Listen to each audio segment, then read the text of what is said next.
Bienvenue sur la chaîne YouTube de SIS Radio. Merci de vous abonner. Activez la clochette pour être notifié lors de nos prochaines vidéos. Lâchez votre pouce bleu et les commentaires. On adore ça.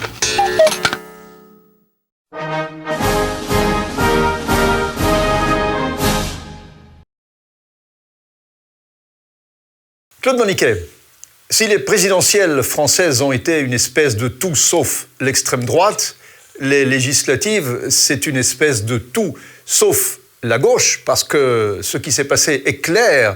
L'alliance de ces gauches a créé NUPES, NUP, on ne sait pas d'ailleurs comment prononcer, ça se prononce.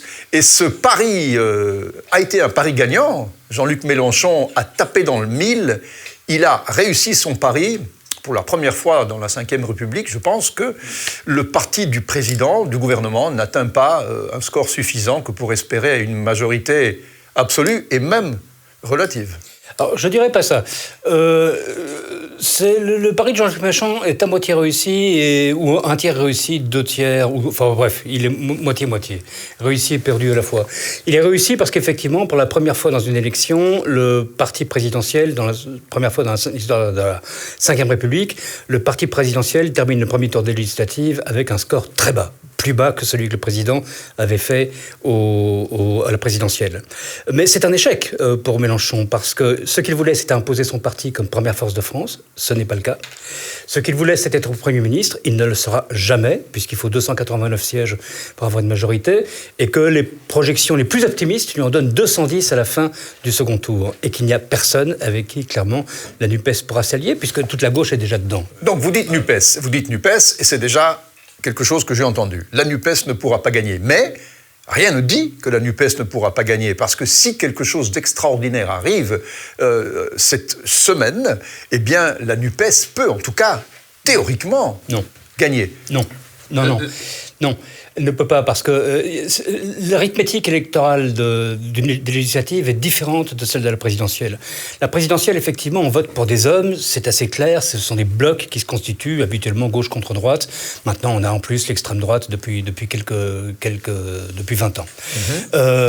Mais la législative, c'est à la fois une élection nationale, globale, effectivement, gauche contre droite, extrême droite, mais c'est aussi 577 scrutins tout à fait différents pour des personnes. Et là, ce qui compte, c'est quel est l'état du ballotage, qui arrive en tête, quels sont les espoirs de report, etc.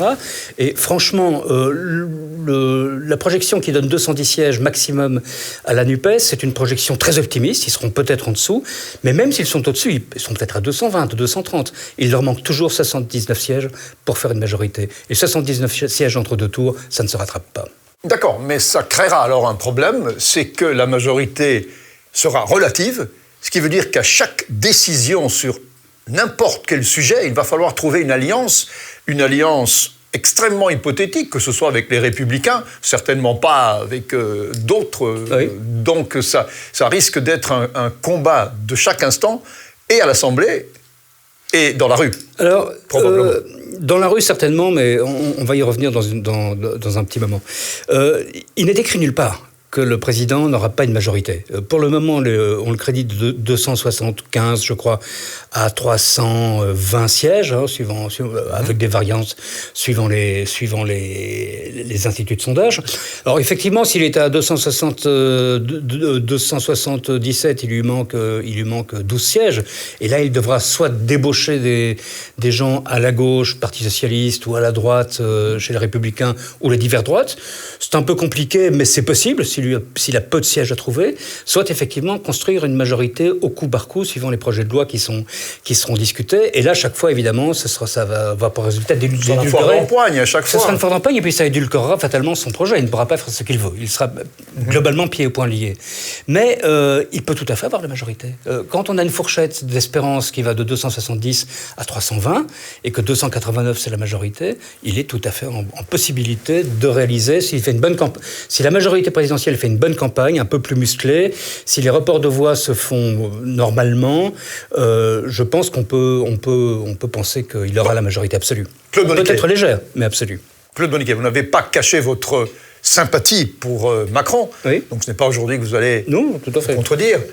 Il faut quand même admettre que c'est un petit peu comme... Vous êtes Français, nous ne le sommes pas. C'est un petit peu comme si les Français s'excusaient d'avoir voté pour Macron en disant voilà, maintenant on va quand même rétablir un petit peu un équilibre et on va voter contre Macron. C'est très étonnant parce qu'en effet, cela prouve qu'il n'y a aucune certitude politique actuellement en France. Non, effectivement, je pense que c'est un peu un retour de la réalité. D'abord, il y a un très net, on l'a vu dans les résultats de l'extrême droite au présidentiel, il y a un très net sentiment anti-Macron. Ça, c'est évident, c'est indiscutable.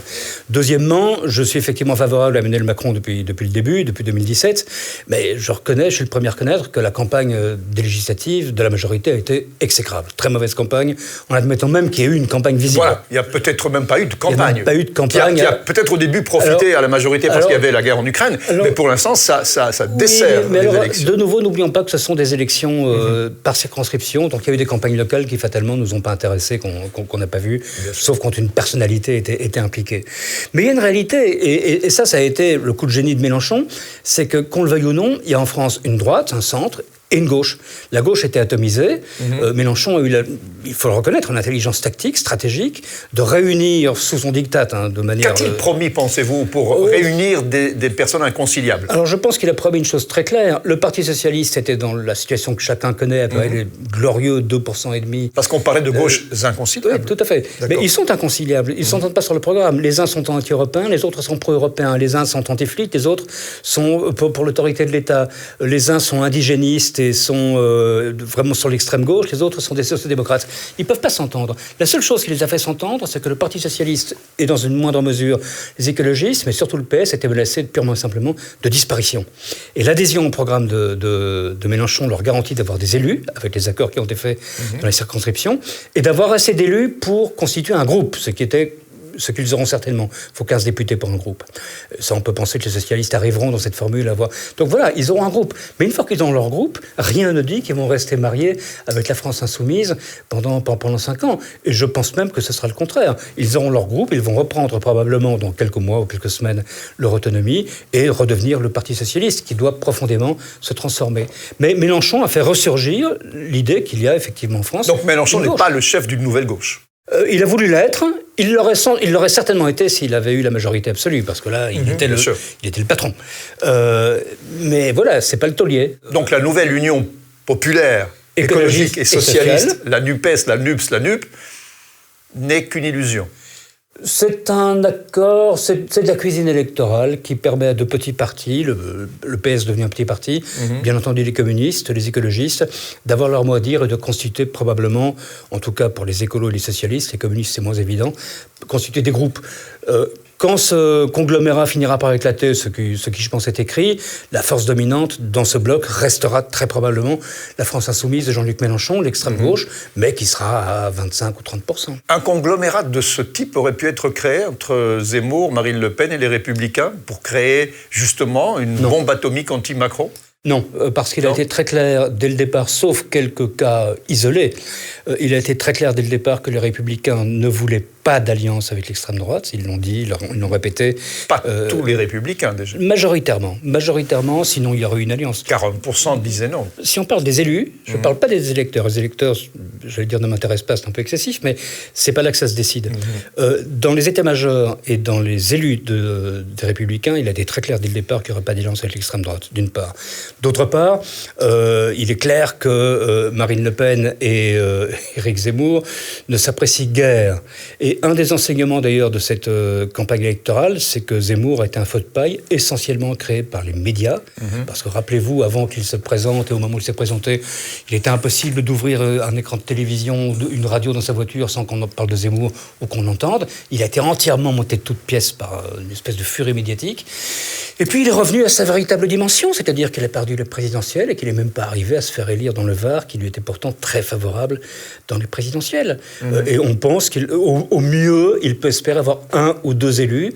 On est quand même très très loin de ses ambitions. D'une personne qui voulait être président de la République. Et qui a montré hier soir encore une extraordinaire arrogance en disant qu'il était le seul espoir de la France. Je pense que quand on on est battu au présidentiel, qu'on est largement battu aux législatives et qu'on va normalement sortir de l'élection avec 0 à 2 élus, et si on pense qu'on est le star de la France, on prend ses gouttes et on va se coucher. Eh bien, nous n'allons pas nous coucher et nous reviendrons pour une autre vidéo après les élections, parce qu'évidemment, les troisièmes élections pourraient être évidemment les contestations dans la rue qui risquent fortement, comme d'habitude peut-être en France, d'émailler la rentrée. Mais on en reparlera dans la prochaine vidéo. Merci d'avoir regardé cette vidéo. Abonnez-vous à la chaîne SIS Radio, lâchez votre pouce bleu, activez la clochette pour être notifié lors des prochaines vidéos et laissez-nous vos commentaires. On adore ça.